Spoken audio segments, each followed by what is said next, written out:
好，就在赖清德520上任之前，昨天非常关键的习拜通话了。看到这个全世界、全球的媒体也都在关注这一场通话。那再来，我们看一下我们台湾的媒体TVBS 的报道，他说，在这个台湾总统就职的前夕这次的通话其实是拜登要重申美国的一中政策，那来维持台海现在目前和平稳定非常重要的一个机会。因为如果这个习拜再不通话的话，现在会不会有可能会有任何的擦枪走火，或者是现在两岸关系恶化，导致台海的局势紧张？所以必须赶紧有这样的一通电话稳住局势那他们的双方的热线是1小时45分钟。习近平也有提到一些红线，希望说美国你不要来踩这样的红线那这也是这个拜登上任以来中美元首第6次的通话。去年11月他们在旧金山峰会之后呢，两个人直接接触，也是事隔了大概4-5个月之后，两个人再次在电话当中有这样的交谈。那我们来看一下双方的各自提到的事情。拜登是重申长期奉行一个中国的政策，明确表态反对任何胁迫手段将台湾纳入中国控制。那习近平也有跟拜登强调，台湾问题是中美关系第一条不可逾越的红线现在这个中国大陆对于台独非常的感冒，他说对于台独势力的分裂活动和外在纵容支持，讲的外在就是讲给拜登听的嘛，中方不会听之任之，希望美国这个把拜登不支持台独的这一番话积极的表态落实到行动上。你不要在那边嘴巴上面讲不支持台独，讲一个中国政策，但是骨子里面好像做的又跟你们嘴巴上面说的是背道而驰的那路透社跟央视也都针对了双方的谈话都有一个这个报道。路透社讲到了，就是说，他们双方这个习拜的通话3大重点，一个是台湾，一个是乌克兰，一个是菲律宾就包含了台海跟南海，以及现在目前俄乌的这个情况，因为大家非常担心会这个扩及到其他北约国家、欧洲国家。那央视的话就是讲说，两国领袖坦诚深入的交换了一些意见。当然，这个报道当中也提到了我们刚刚提到的这几条红线，习近平先给这个拜登画好了。就是中方的底线就在这边，你不要来踩那紧接着在双方这个通话之后呢，马上接棒的就是中美官员的交流。那当然也是要希望能够降低任何的误解然后在沟通方面的话更加的通畅，避免有产生这种误解而导致这个危机更加的升温首先我们来看一下这个白宫的高级官员4月2号表示呢，美国国务卿布林肯将在未来的几周之内要访问中国大陆，美国的财长耶伦也在未来几天之内来访华。那习近平有说，中方欢迎耶伦跟布林肯近期的访华，那还有这个双方的防长也会进行通话所以我们看看现在目前耶伦大概是在3号的时候启程，预计大概5号的时候会抵达中国大陆，他会跟何立峰见面。那这个是中国大陆的这个国务院的副总理何立峰然后7号到9号的时候会访问北京，也会跟李强、跟北京市长，甚至是中国大陆的财政部长来见面那当然谈的就是因为他之前讲到说中国大陆的能源车卖得太便宜了，可能也会针对这相关的事件还有他们的主张，希望跟中国大陆来提出避免说你们这样子低价补贴的方式来影响到美国的市场那中国大陆会不会接受呢？那又是另外一回事了。紧接着我们来看一下，拜登还提到了一个企业叫做 TikTok。TikTok 我们知道，这个现在美国好像把 TikTok 视为眼中钉一直觉得说会有国安的问题，所以他就讲这个 TikTok 的所有权这件事情就希望说是不是可以 TikTok 来脱离中国大陆的母公司。那习近平认为，这个美国不断打压中国的经贸科技经贸科技，这其实不是一种去风险，而是在制造风险。这些出口限制抑制中国的贸易和技术发展，给予双边制造风险所以他警告美方，如果执意要来打压中国的高科技发展，剥夺中国正当的发展权利的话，北京也不会坐视不管真的是非常深入的沟通，因为把所有的底线丑话都说在了前头。那现在这个 TikTok 剥离法案，就有专家讲说，应该会在大大选之后才会通过。但是显然，这 TikTok 已经变成了美国大选这一次非常主要的一个议题之一。就像刚刚提到的电动车，也是这个川拜交锋当中，大家有不同意见的地方哦。所以 TikTok 这是被他们选举拿来做文章的一件事情哦。因为我们来看看字节跳动啊，它其实有60%的股权哦，这边还有股权图。它60%是美国投资的，那 TikTok 是受美国监管的，资料也都是放在美国的本地来管理。字节跳动它大概就是一个股权的关系哦，它不参与管理的。它的总部是在洛杉矶跟新加坡 ，CEO 也是新加坡人。那主要这60%的股权就是像是凯雷啊、美国泛大西洋投资啊，还有美国海纳国际是占了60%哦。所以现在看起来，感觉上面主要也是美国在主导啊，这样看起来。但是呢，美国还是要拿它来在这个选举当中做一个政治的一个操作，是不是拜登想要整碗端去呢？或者是说他只是想要借由 TikTok 这个议题来换取他的一些选票呢？这个首先我们来请教一下永平姐，永平姐怎么看现在这个拜习的通话对于中美关系甚至是两岸关系会有一些什么样的一些影响呢？对，是的，现在全世界当然都非常的关注哦，这个拜习昨天的这个1个小时又45分钟的电话。那事实上呢，昨天本来有媒体问我说，我怎么样看说这个罗森伯格这个时候跑到台湾来，是不是跟马英九访问中国大陆2次访陆有关？我当时呢就直接跟他讲，我认为跟马英九的行程是没有关系的，因为马英九行程呢，他事前保密到家，他是非常靠近他才宣布的。那像罗森伯格他们要到台湾来，他要事先见这么多政党的重量级人士，他不可能不事先做一些联系或安排。那我认为罗森伯格的来台时机点呢，比较是跟昨天的习近平和拜登的这个电话呢是配套的，意思就是说，这个拜登跟习近平通话他现在因为他的美国他在很多地方那个焦灼的战事问题呢，他确实有需要跟中国大陆，就算不是合作，起码比较有默契一点譬如说像这个俄乌的问题他当然是希望说，现在因为普丁又再次高票当选，高投票率之后，他对乌克兰打击很强他当然希望说中国大陆你有没有办法这个出一点力那么或者是说这个昨天当然是非常的巧合，我们待会儿也会谈以色列呢竟然去攻击那个伊朗驻叙利亚的大使馆然后也搞了7死。那这个对于美国来讲都是非常头痛问题，而且拜登自己又要进入艰苦的选举所以如果从任何角度来看，你看到列了一连串的美国官员要访问中国大陆，其实这个时候算是如果说谁有求于谁吧，我觉得美国比较需要中国大陆，不一定叫施予援手，起码就是说我们两个有点默契你不要我们互相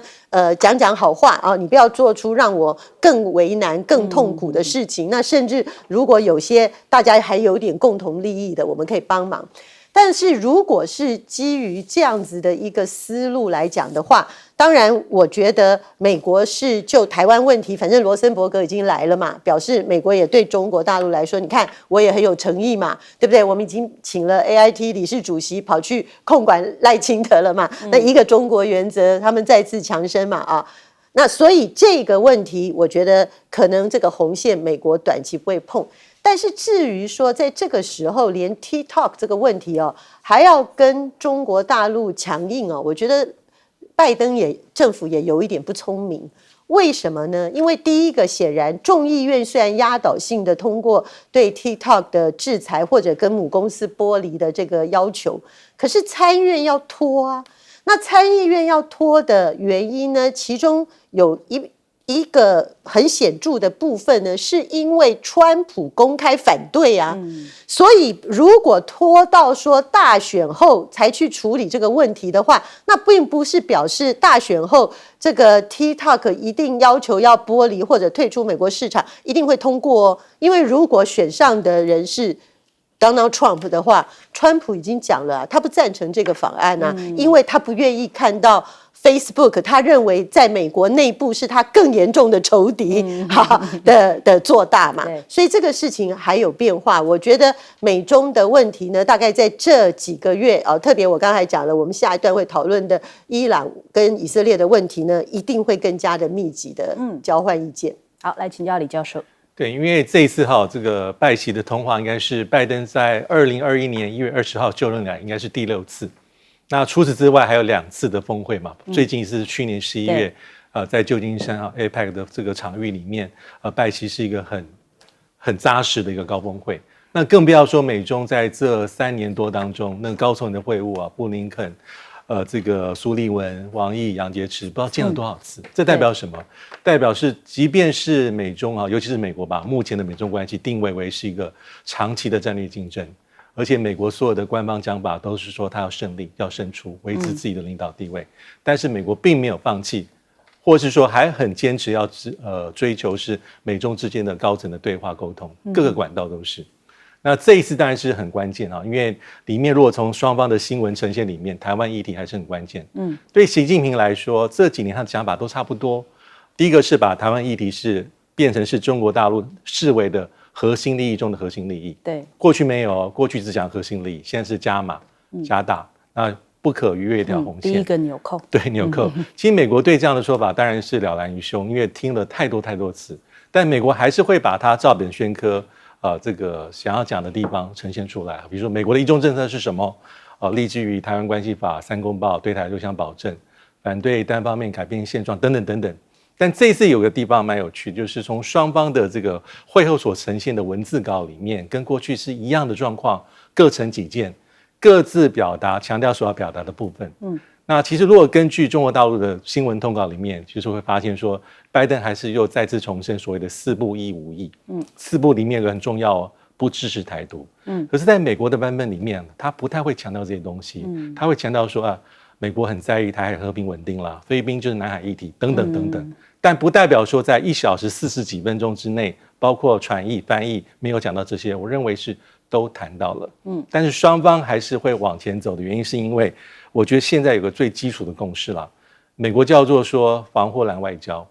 中国叫做有效控管分歧，用的字不同，而且中国大陆不愿意用防护栏外交，但仔细去看，就是说还是有个最基本的，就是可以合作的空间可能很有限了。大概都是一些竞争的议题，包括台湾。但是即便是我们只能谈 AI 的合作，我们可能能够谈气候变迁，我们可能够谈美中共同反独，但这些领域里面我们还是要守住。那重要是要避免因为像台湾的议题，让两边陷入到都不想要从事的战争，避免竞争成为冲突。目前是北京跟华府的最重要的共识，我们台湾应该要非常注意。好，来请教舰长。我们先讲结论中国跟美国这2个大国竞争的答案是什么？不是别的，是实力。实力从何而来？我们看一下在第2次世界大战结束之后，美国从英国的手上继承了所谓的优势地位。什么是优势地位呢？也就是创造一个有利于美国的国家利益以及价值观的一个世界环境。那这个里面呢，我们可以分为4个项目。哪4个项目呢？第一个军事实力，我们刚刚讲到的福建舰，我们刚刚讲到的辽宁舰就是属于这个部分。第2个经济影响力，雷蒙多之前到了中国大陆去，以及即将要访美的叶伦，都是这个问题，经济影响力的部分。意识形态，第3个意识形态战争，意识形态战争也就是刚刚主持人所谈到的TikTok 的问题。TikTok 真的有这么样的严重吗？那真正的问题在于，那是一种意识形态潜移默化，所以那个美国视之为寇仇，他们非把那 TikTok 转移它的一个所有权的部分那最后一个是有关于整个世界的秩序建设这个部分。那这个部分我们想一想从去年到目前为止，无论是中东所进行的和解，以及安理会最近对于以巴冲突不断的有这么多的一个决议案，最后勉勉强强，美国最后终于提出了所谓的弃权，这一些也就是我们看到，真的是那个东方逐渐的那个势力也逐渐的压过美国，也就是从实力地位来讲的话，我们看看拜登他在我们选举完的第一个时间说什么？记者问他说：“你大选结果你如何反应？”他立刻说：“我们并不支持台湾独立。”什么时候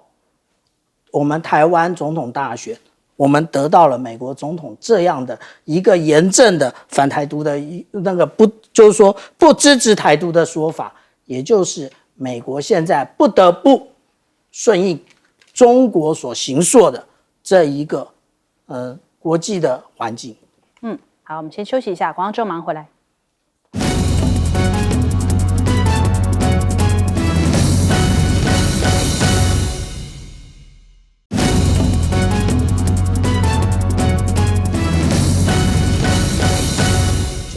好，欢迎回来，新闻大白话。紧接着我们来关注一下，现在目前以色列又有一个新的攻击行动它精准打击了哪里？世界中央厨房它是一个非营利的非政府组织，它其实就是在灾区来提供食物它就是因为现在在加萨这边，他们就进去里面来帮助一些灾民所以有来自澳洲、波兰、英国、美国、加拿大的一些这种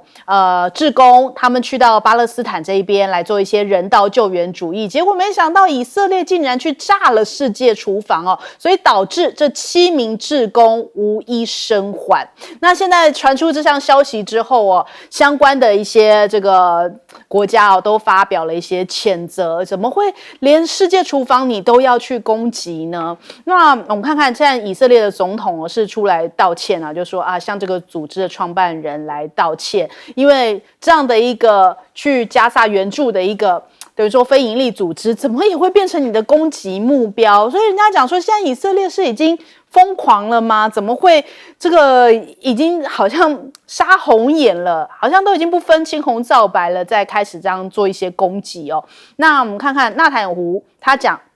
他说这是无意为之，这样子就可以了吗？这句话大家能够接受吗？以色列的军方说他们现在正在最高层进行彻底的审查，来了解这一起悲剧的具体状况。那现在加拿大、法国、美国都是齐声的谴责美国也说对于这件事情非常的愤怒，要求以色列给个说法，彻查到底。那另外这个伊朗也被这个以色列攻击，现在也是余波荡漾驻叙利亚的这个外馆遭到以色列空袭，造成了7死，那甚至有3名比较主要的他们的军方的官员也在此次的这个袭击事件当中遇难。这个伊朗现在扬言要报复那美国也会成为这样子的一个目标，他们就有讲说，长期支持以色列的美国你是有责任的，他们直接包含了伊朗跟黎巴嫩的真主党都已经直接站出来对美国喊话，讲了这一番话，就说你脱离不了关系的，我们认定你一定是在其中也有责任的。那再来，中俄也是谴责可是美国现在赶紧是撇清，就说我们并不知情这个是白宫的国安会发言人，他们说我们没有参与此事，我们并不知情。而纽约时报他就是根据一位匿名的美国官员讲说，这个声明已经赶快传给了伊朗，因为美国也很不想要搅和进这个事情因为如果伊朗真的开始要进行一些反击的话，哇，那对于美国来说真的是可能会严重的影响到他们这一次的大选所以当初美国在安理会里面投下了这个废票的时候，就有一些这个舆论在讲说是不是以色列有可能会发动更激进的一些做法，想办法要把美国给牵涉进来，把美国卷进这一场战争里面，你怎么可以放弃我呢？所以就发生了这件事情所以现在开始有一些阴谋论的一些讲法。那紧接着我们看一下这个专家就分析就说这个来自中国大陆专家，他说伊朗的报复行动可能会有这些包含了对于以色列他们就是会占领的一些巴勒斯坦土地一些设施非法的设施可能会变成伊朗锁定报复的目标。而且你看华尔街日报也讲说，过去这段期间伊朗跟以色列好像是一个影子战争的情况，但是因着这一次的袭击，这个冲突可能会升级为公开的战争特别是伊朗的高级军事官员在空袭当中死亡，那他们就讲说，现在两国发酵已久的暗战已经进入到一个危险的新阶段。以色列的高层军事官员也讲，这是一个非常值得关注的门槛被跨越过去了，你等于是点燃了伊朗的怒火，所以伊朗是不是会正面宣战，开始有一些后续的报复措施，大家也是有点担忧那再来我们看一下纳坦雅胡是不是这一系列动作就是为了要把美国拖下水呢？伊朗现在在安理会里面召开会议就希望能够讨论以色列的空袭事件，要给个说法，给个答案，为什么没事要来轰炸我们这个伊朗的外管呢？那现在以色列人已经第3天大规模抗议了，他们现在本身以色列人已经有数万人都在街头上面不愿意回去就是看不惯纳坦雅胡的一些做法，怎么会这样子把整个以色列好像与全球为敌、全世界为敌一般，所以很多以色列人希望他赶紧下台，然后让这个可能会发生的危险，如果伊朗真的开始攻击的话，那可能是很多以色列人并不想要看到的。再来我们看一下这个纳坦雅胡这一次的攻击事件，人家解析是以色列对于美国的政治绑架。他说此次非以色列首次在叙利亚击杀伊朗高层却是首次如此明目张胆的攻击伊朗在地的一些官方的场所。纳坦雅胡在国内外现在看起来情势很不妙，以巴战争、加萨难民加上以色列大使馆遭到轰炸，所以他其实内忧外患，现在内外交迫的情况下，所以他就必须得要把美国绑在跟他同一条船上嘛。这个首先我们来请教一下李教授。对，我觉得现在我觉得压力最大的是落在美国身上，还不是以色列，因为看起来内塔尼亚胡政府他从去年到现在的作为都是吃了秤砣铁了心。那美国给他的压力，国际社会给他压力，他大概都不会去理会他。那比较有意思的地方是美国的政策啦。如果我们回顾一下，当去年10月这个哈马斯越境攻击造成恐怖大屠杀之后，其实美国态度是100%相挺的，而且他在所有的国际场合里面，包括联合国大会、安理会，他都很在乎几点。第一个是一定要判定这是恐怖攻击。第二呢，所有的决议文里面，假设没有提到自卫权，他基本上美国不会支持，以色列也不会支持。第三个就是说在任何的情况之下，基本上美国都要支持以色列到底。但是这个气候这个氛围在今年年初到现在有很些微、很微妙的改变。我们可以看到，还不只是上礼拜在安理会里面，美国首次用投下弃权票，弃权票是个重大的政治象征意义啦，就是对以色列表态。包括拜登本人，包括布林肯，包括美国的副总统贺锦丽，他们在描述以色列的行动的时候，都用比过去更史无前例的半批判的角度去批判他。我知道你要歼灭哈马斯，我们同意，我们认可，但是在所有的军事行动里面，你们不能够去伤害无辜的老百姓。美国警报非常多次，但目前看起来，我觉得这个内塔尼亚胡是不会退让。我再讲一下这个所谓的世界中央厨房它有7个志工死亡，不要小看这个，对西方社会有很大的反弹，因为它是个典型的 INGO， 成立到现在大概20多年，它在世界各地做的就是这个战地里面食物的分发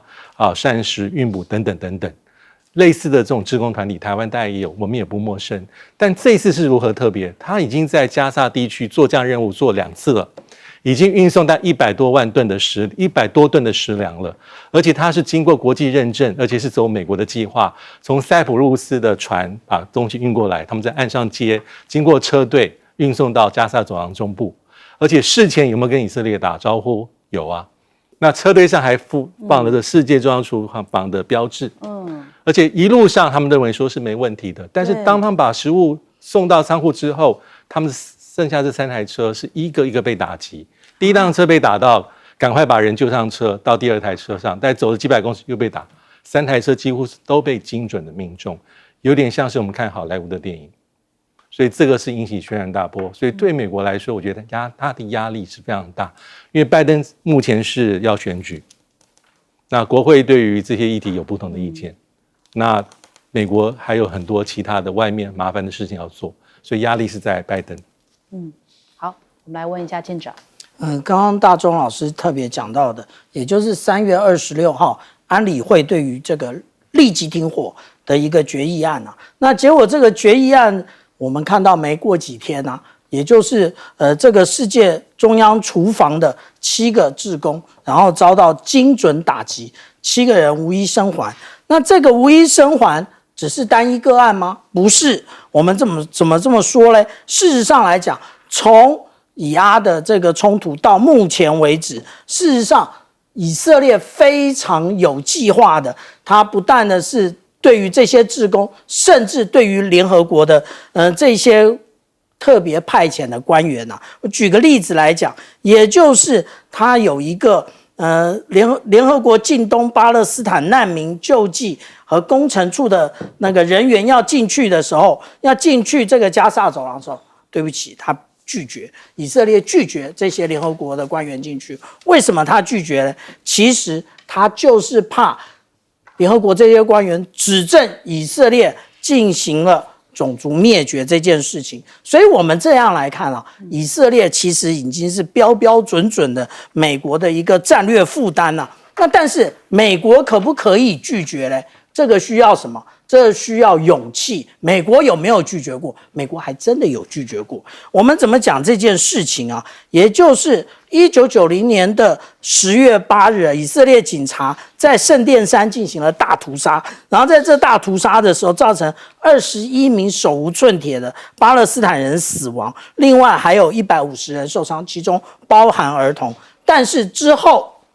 以色列他想要跟美国申请一个贷款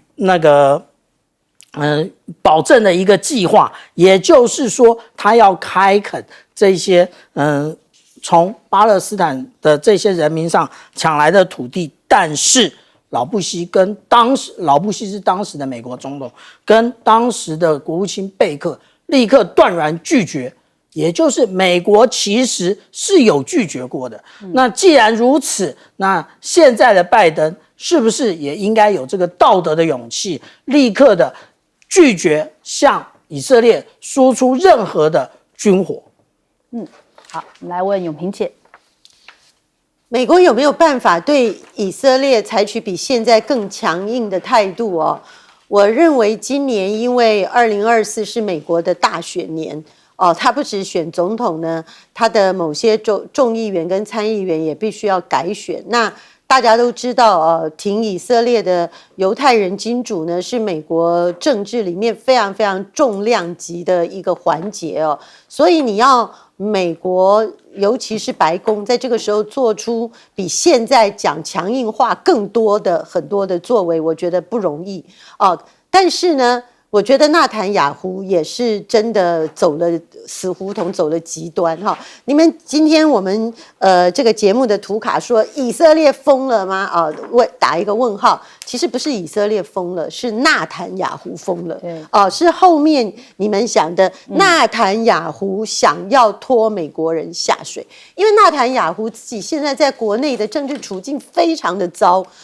本来没有这场哈马斯的恐怖攻击之前，其实纳坦雅胡就是已经因为贪腐啦各方面的问题呢，他已经很不受欢迎然后已经面临很大的示威群众逼他要下台。那现在即使战事打到这个程度，因为没有发生在以色列本土嘛，所以以色列内部的人呢也是不断的上街头抗议。那美国人这个时候包含民主党的人士都在劝拜登政府做什么，就是能不能呢，像这个美国经常在一些非洲国家就是比较这个 CIA 可以下手的国家，就是可不可以把他领袖直接更换？可是那个在美国就是去做我们讲的比较这个第三世界国家这个美国也许还可以这样子做，但是在以色列太困难了嘛，因为他们的那个犹太人金主啊，还有他们的那个跟美国政治人物和以色列的政客彼此之间千丝万缕的关系，你要美国就算你有这个想法，可是你如何实施这个方案？对，可是呢，现在看起来，如果纳坦雅胡不下台，他的疯狂的举动就会一直出来。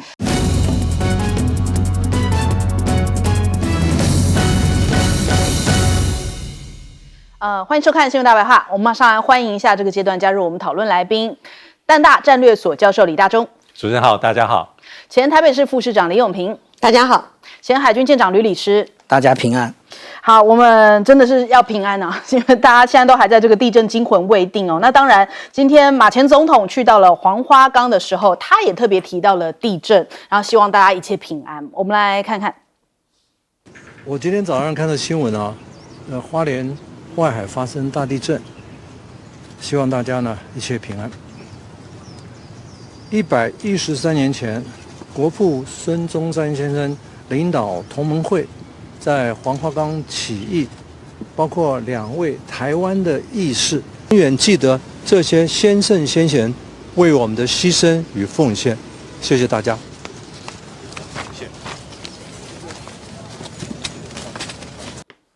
好，我们看到马前总统，不论是昨天去到了国父孙中山先生故居，或者是今天到了黄花岗72烈士的墓园，都忍不住哽咽哦，就是想起了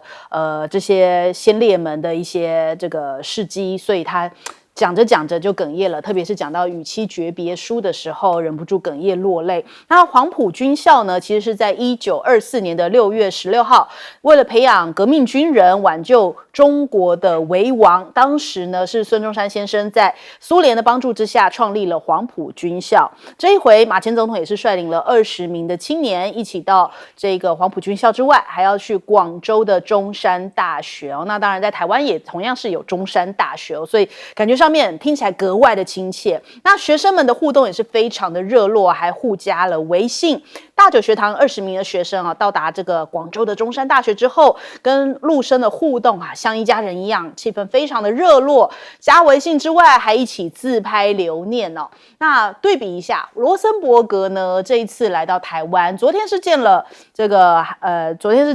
蔡英文跟赖清德，那今天是跟韩国瑜见上一面了。韩国瑜有提到3党的立委对外国防外交是有共识的。准总统赖清德上任之前，罗森伯格来到了台湾，对于新总统2300万民众都是一股稳定的情感传达，这是韩国瑜对罗森伯格说的话。他说也代表着稳定的台美关系。罗森伯格听完之后就频频点头，但是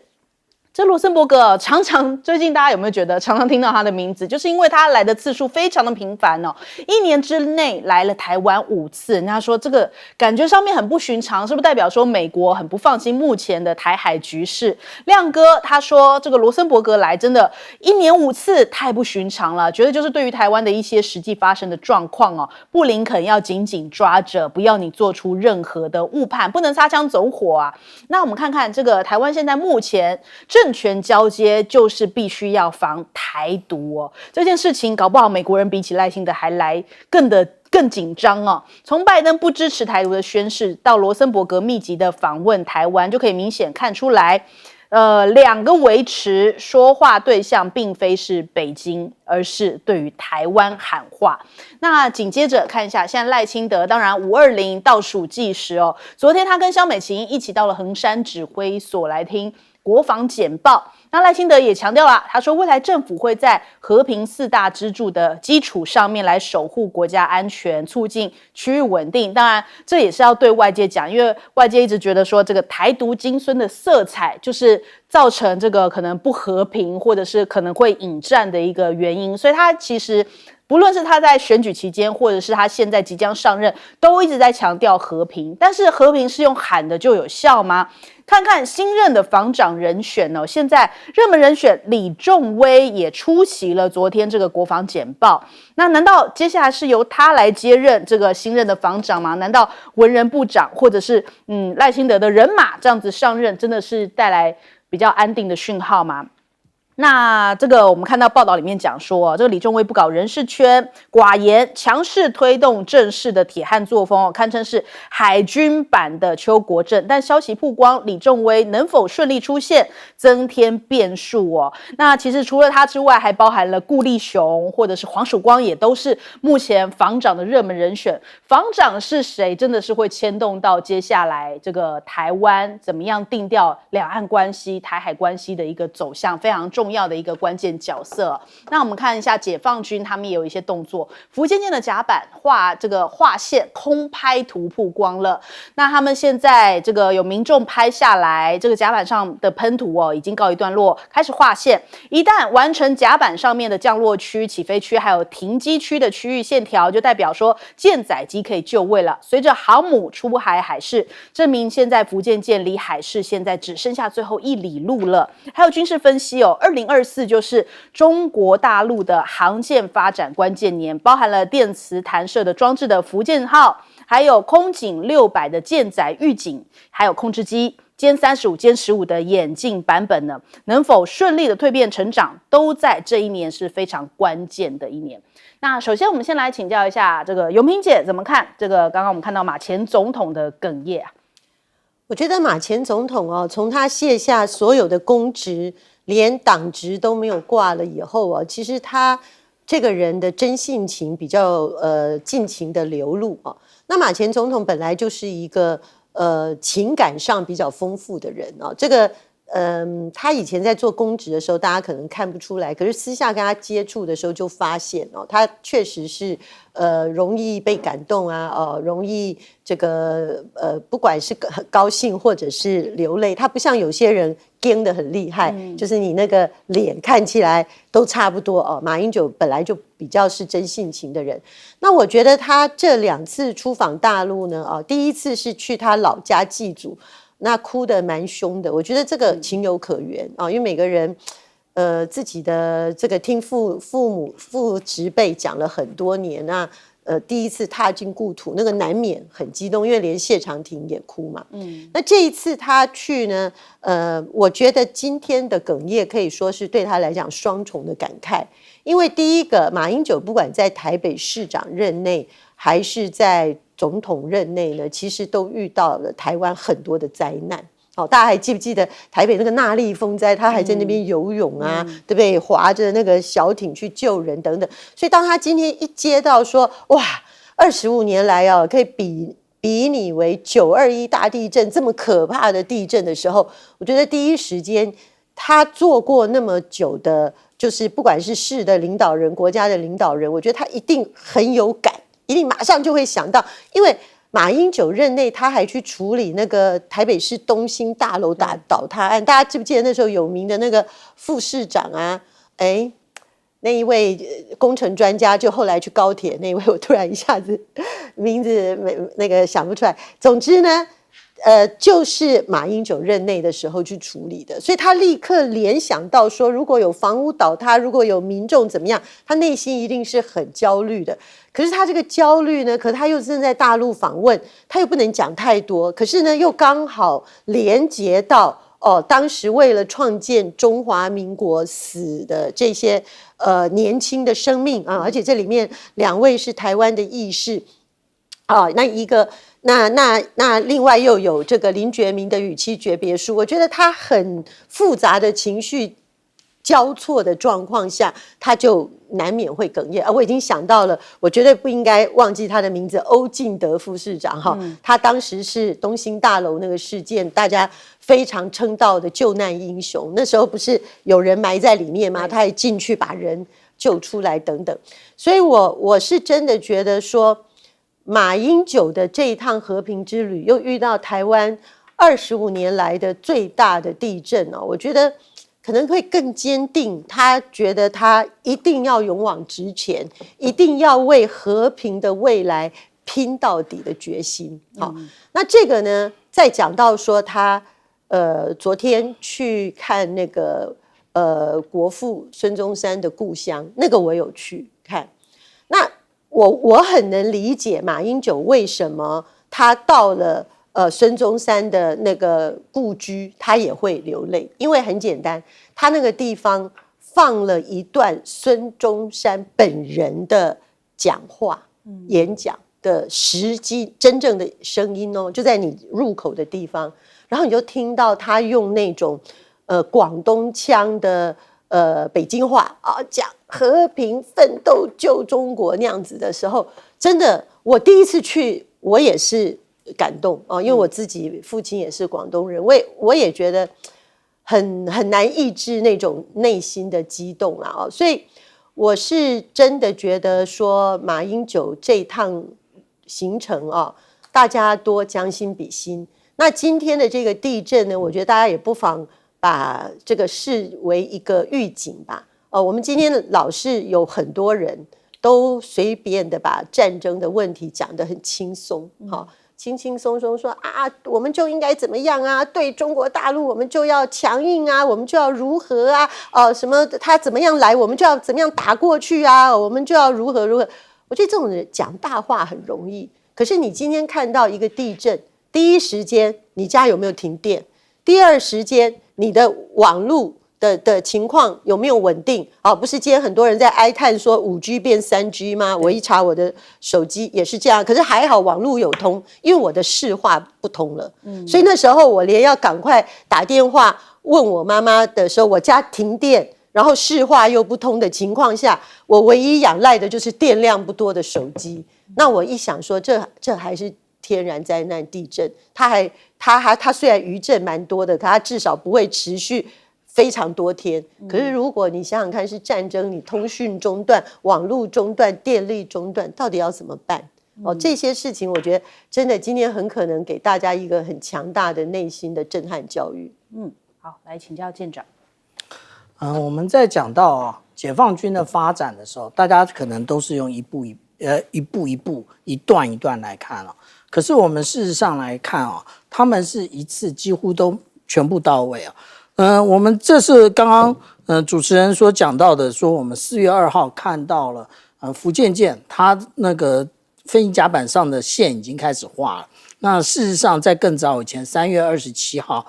我们就可以看到它的飞行甲板的靠左舷的后方其实空警600已经上舰了。那空警600呢，它是一个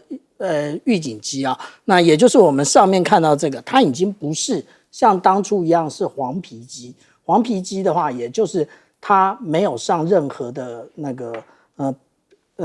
油漆保护那现在已经全部都上好了海军灰的部分了。那这是我们所看到的有关于辽宁对不起，那个福建舰最新的状况。可是我们不能忘记还有辽宁舰辽宁舰在去年的2月28号到大连造船厂开始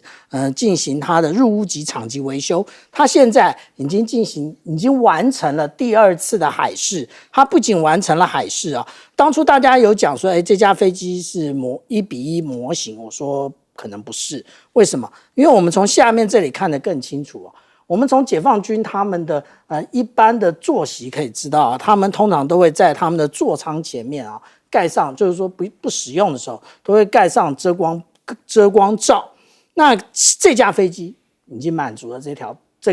这一个条件了。那如果是模型的话，它干嘛用这遮光罩？而且如果我们看它的飞行甲板的话，它已经有落舰过了，它已经有落舰的痕迹了。那也就是说，我们现在看到的辽宁舰它也已经完成了准备。那另外呢，我们如果说看它整个的一个航空母舰打击群的一个编队，无论是辽宁、山东或者是福建舰那其实它最主要的是055的这一个万吨的驱逐舰这个驱逐舰呢，其实在3月26号东部战区的保定舰才刚刚下水下水的话，也就是在可预见的1年半之内，它也会成军。那其他的我们所看到的，无论是052D 或者054B，它都在大量的制造所以我们很多人都觉得解放军可能不如在质跟量上面，不如美军。其实这观念是错的。以量的话，我之前有拿出一张图表来分析，以第7舰队或者是以第3舰队那个加起来，可能还没有东部战区加上解放军的东部战区加上南部战区的数量多。那接下来呢？那大家认为日本会协防台湾？对不起，我觉得那个是梦想。他们唯一想保住的不是台湾，他们唯一想要维持住的也就是钓鱼台而已。可是实际上来讲，钓鱼台解放军跟中国海警不断的在维持那边的那个有关于领海的这样的一个伸索。我们台湾做了什么？我们什么都没做。我们对得起我们的祖先吗？好，来请教李教授。对，因为刚才有提到罗森伯格哈，在他上任之后是5次来台湾，那今年在大选之后马上就来，那现在又来一次哈，所以我觉得这后面还是代表说，美国还是非常关切台湾的政局发展。那第一个是因为罗森伯格是去年3月才就任哦，那就任之后4月、6月、10月，去年3次来台。当然，我们可以解释说，因为去年是我们的总统大选年，所以美国非常的希望能够掌握各政党、各候选人、各阵营的动向，这无可厚非。但是今年选后到现在，不过才多久，他又来了2次，现在还不到520总统就职，所以代表什么？我觉得代表说，第一个是罗森伯格，他个性还是比较积极，站在美国的角度啦，就是职责所在。那而且可以看到，他基本上来经营跟台湾各党各派的交流是还蛮细腻的，很专业啊。他大概不会厚此薄彼。那他通常是执政党、在野党、行政立法，他大概都会做。但我们当然最关心的地方是一般推测他还是比较关切520之后赖清德政府的一个动向，尤其是现在是一个政府的衔接时期。那基本上我觉得他想要知道的地方就是说在竞选期间你一直讲说维持现状。那到底有没有办法真正维持现状？那美国要求的，或是美国比较期待，是一个比较没有意外的，零意外了，就有点像是美国希望台湾的政策不管是谁当选，尤其是现在赖清德政府，是在一个轨道里面，能够不要擦墙，不要撞壁，因为假设有擦撞的话，那可能后面就很难以收拾，会有连续的连锁效应，对，搞不好会有连环的车祸，这是美国非常想方设法要去理解的。意思是说，即便是赖清德在去年竞选期间，他讲了无数次了他是蔡圭赖水，假设他当选的话，他一定会维持现状不会有太多一些很过动的一些政策。但是对美国来说，他其实要100%的确定，那基本上就是你的两岸政策了。因为刚才看到这个板上有写说韩国院长说3党立委对于外交国防有共识。我也觉得这共识是比较集中是在国防跟外交，有没有差别？可能有，但是差别有限。但是真正重大差异还是两岸政策上。那这就是美国所关心的因为美国希望台湾是美国重要的伙伴，跟美国靠在一起。但另外一方面，美国绝对不希望美中关系因为台湾生变而打了一场双方都不想要打的战争。那尤其是今年又是美国的总统大选年。所以对拜登政府而言因为罗森伯格跟美国高层的关系非常的密切，他是很有代表性跟授权的。拜登可能希望维持的是一个还不错的美中关系，但是不会在北京面前有示弱或是说有让步的这种大家对他的印象，支持台湾，但是呢，希望台湾能够在美国所期待的轨道里面前进，不要有意外。这就是为什么罗森伯格一而再再而三再来。那还不排除今年还有好几次会来台湾，其实就是我们现在是处于一个很关键的时期了，所以大家要严阵以待。好，我们先休息一下，广州马上回来。